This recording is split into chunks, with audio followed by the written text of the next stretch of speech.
If you remember those 25% NASCAR playthroughs I did past year and a little bit of earlier this in 2021 and some parts of 2020, I'm doing something unique and I'm doing it on NASCAR Heat 5 since NASCAR Heat Ignition is a glorified piece of shit. I will be doing same rules as before, but with all three series. Here are the schedules. I will post the schedules for the trucks. Season will begin at Daytona. Then we'll head out to Vegas for some primetime racing. And then head out to Atlanta on the back end of a doubleheader with the Camping World Vet Tix 200. And then under the lights racing at Texas in the Vancor 350.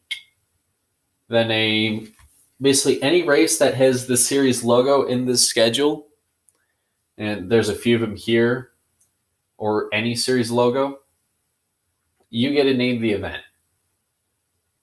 So we'll have a race at Richmond, and then the Jags 200 out at Dover, then the traditional Charlotte late spring, early summer race under the lights, and then the M&M's 200 at Iowa, and then the trucks take on the 4-mile complex known as Road America. Then a visit out to Chicagoland for some racing.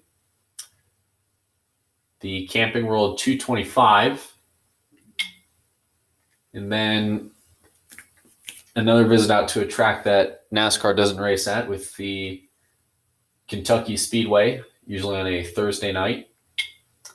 And then 4th of July, Monday night, dirt track racing, the Eldora Dirt Derby.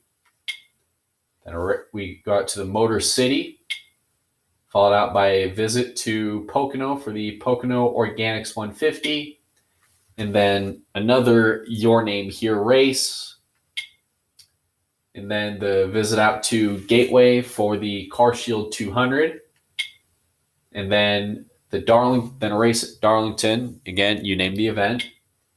And then we end the regular season with some racing under the lights Wednesday night, Bristol Motor Speedway for the University of Northwestern Ohio 200. The playoffs kick off with the World of Westgate 200. And we head out to the Sugarland Shine 250 at Talladega. And then we end with probably the biggest wild card on this schedule, arguably bigger than Daytona and Talladega, the Charlotte Roval, as part of a doubleheader with the Xfinity schedule, which I'll elaborate on later. Then a visit out to the Homestead Miami Speedway for race Friday night. Then the Texas Roadhouse 200 at Martinsville. Then the cut race will be at the Texas Motor Speedway for the Speedy Cash 400. And then we will end every one of these three series with a visit out to Phoenix for the Lucas Oil 150. That is the Cup schedule. That is the truck I will be using. It'll be custom. I'll be using custom vehicles across all three series. On the Xfinity side, we begin out at Daytona with the NASCAR Racing Experience 300. Then a visit out to Las Vegas for a race on Saturday. And then going in tandem with the Cup Series, having a West Coast swing that pretty much mirrors what they race in real life. And then Atlanta, the first part of a doubleheader kicking off at 1 o'clock. And then the My Bariatric Solutions 300 on Saturday. The Cheddar's Scratch Kitchen 300. Cheddar's has got some good-ass chicken.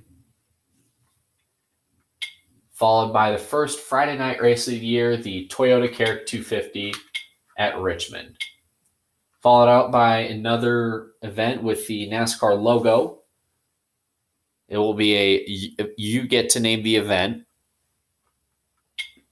Followed by a visit out to Talladega for the Money Lion 300. Then the Allied Steel Buildings 200. followed by the Saturday afternoon classic out at Charlotte for the Alsco 300. Still a better uniform than Cintas. Then an early summer race out at Michigan for the LTI Printing 250. By the way, rain delays will be simulated will be random, just like in real life.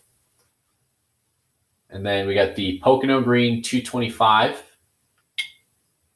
And a Saturday night race at Iowa for the Circuit City 250. And then an event that will be dubbed the Adams Polishes 150 from Sonoma. And then the Midsummer Classic, the Coca-Cola 250, returns rightfully to the middle of the schedule in the middle of the summer. Then a race out at Chicagoland on a Saturday afternoon.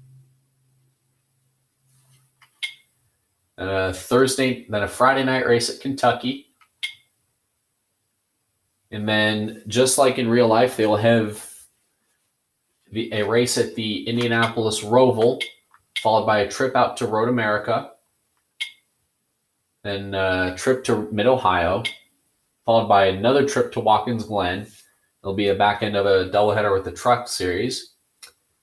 So 4 straight road course races before we start closing in on that last stretch of the regular season with a race at Bristol under the lights on Friday night. Then a Saturday night race at the Darlington Raceway.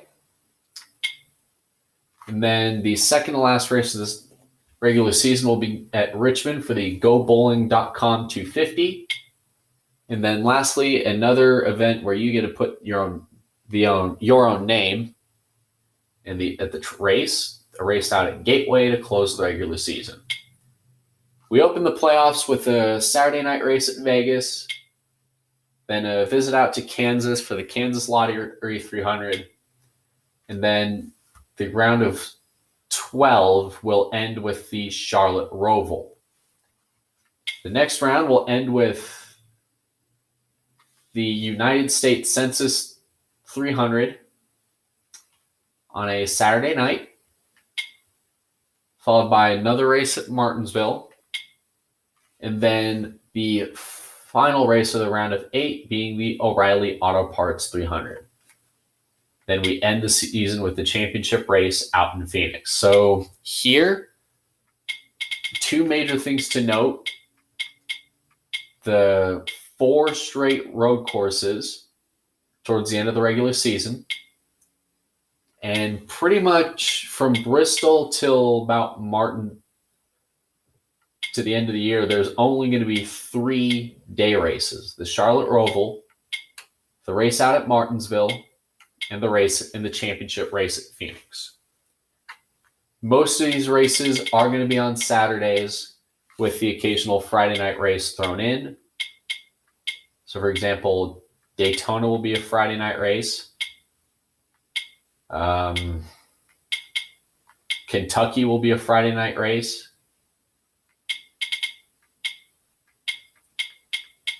And Richmond will be both Richmond events will be Friday night.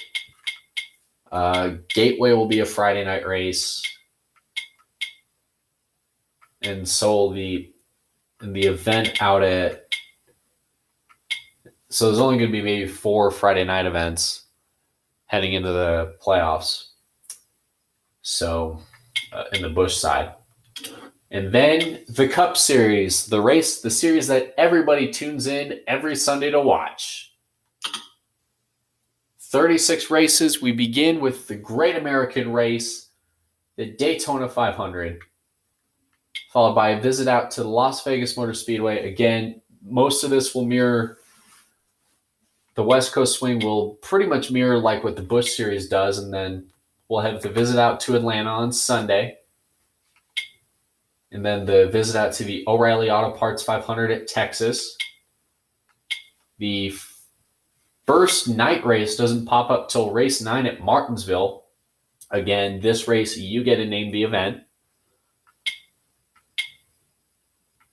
And then we'll have a Saturday night race at Kansas for the Digital Ally 400, followed by a Sunday night race at Lowe's.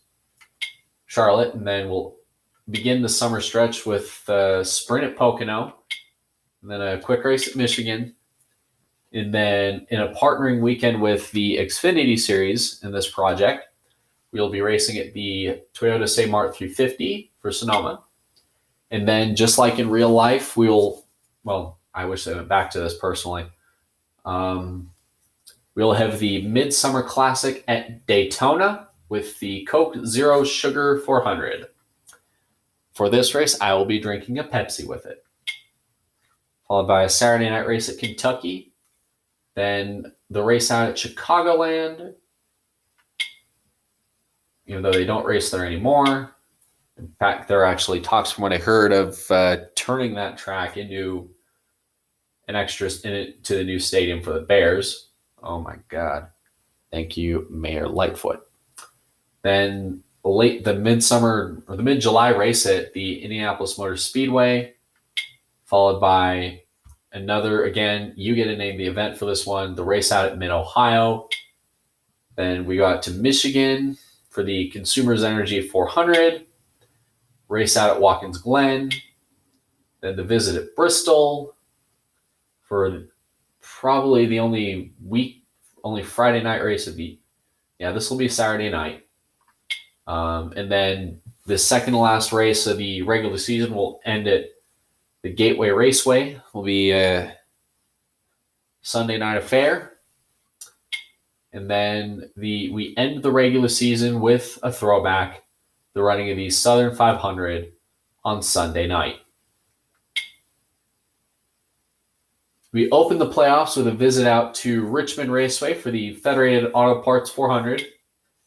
Then we have for the first time since probably 2017, a visit out to New Hampshire in the playoffs. Then we end the round of 16 with a visit at Las Vegas on Sunday night for the South Point 400. Then we begin the round of 12 with a visit out to Kansas for the Hollywood Casino 400. The Alabama 500 at Talladega, always exciting to watch. And then we end the round of 12 with a visit at the Charlotte Roval, always challenging. We have probably one of two Sunday night events in the playoffs. This is the other one, the Dixie Vodka 400, and the NASCAR Xfinity 500. We have the Texas 500 as the cut race on Sunday. Then we will end with the season finale 500 from Phoenix Raceway.